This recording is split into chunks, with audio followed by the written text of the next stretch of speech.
ओम गंग गणपतये नमो नमः। श्रीमद् वाल्मीकि रामायण किष्किंधा कांड 32वां सर्ग। हनुमान जी को चिंतित हुए सुग्रीव को समझाना।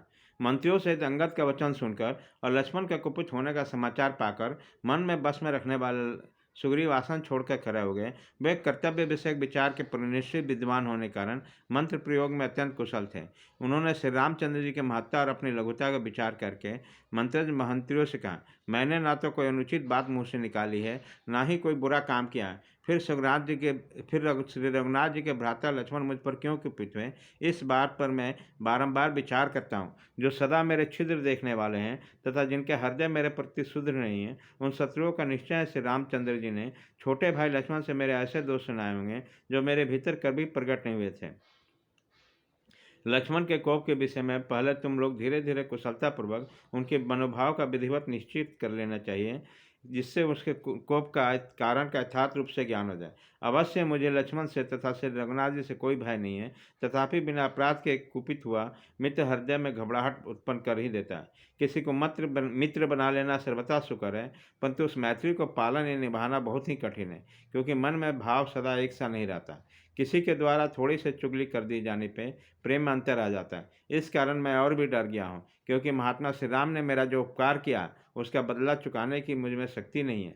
सुग्रीव को ऐसा कहने पर बानरों में श्रेष्ठ हनुमान जी अपनी युक्ति का सहारा लेकर बानर मंत्रियों के बीच बोले, कपिराज, मित्रों के द्वारा अत्यंत स्नेहपूर्वक किए गए उत्तम उपकार को जो आप भूल नहीं रहे हैं, उसमें सर्वथा कोई आश्चर्य की बात नहीं है, क्योंकि अच्छे पुरुष का ऐसा ही स्वभाव होता है।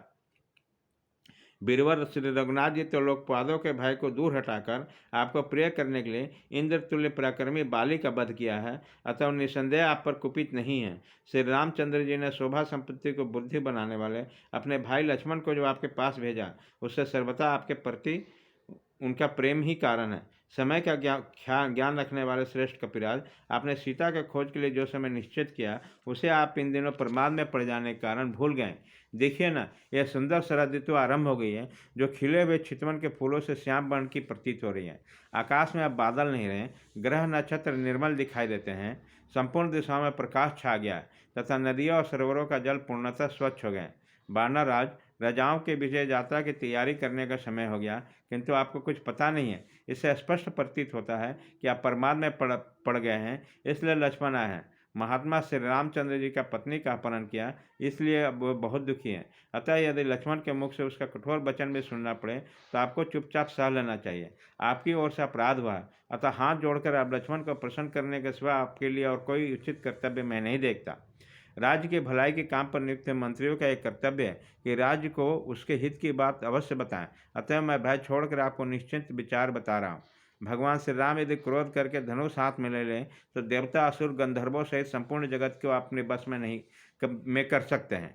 जिसके पीछे हाथ जोड़ के मनाना पड़े, ऐसे पुरुष को क्रोध दिलाना उचित नहीं है। विशेषतः वह पुरुष जो मित्र को किए हुए पहले उपकार को याद रखता और कृतज्ञ हो। इस बात का अधिक ध्यान रखें। राजन, आप इसलिए आप पुत्र और मित्रों के साथ मस्तक झुकाकर उन्हें प्रणाम कीजिए और अपनी प्रतिज्ञा पर अटल रहिए। जैसे पत्नी अपनी पति के बस में रहती है, उसी प्रकार आप सदा श्री रामचंद्र जी के अधीन रहिए। बानरराज, श्री राम और लक्ष्मण के आदेश के आपके मन से भी उपेक्षा नहीं करना चाहिए। देवराज इंद्र के समान तेजस्वी लक्ष्मण सहित श्री रघुनाथ जी का अलौकिक बल का ज्ञान तो आपको है ही। इस प्रकार श्री वाल्मीकि निर्मित असमयन आदि काव्य के किष्किंधा कांड में 32वां सर्ग पूरा हुआ।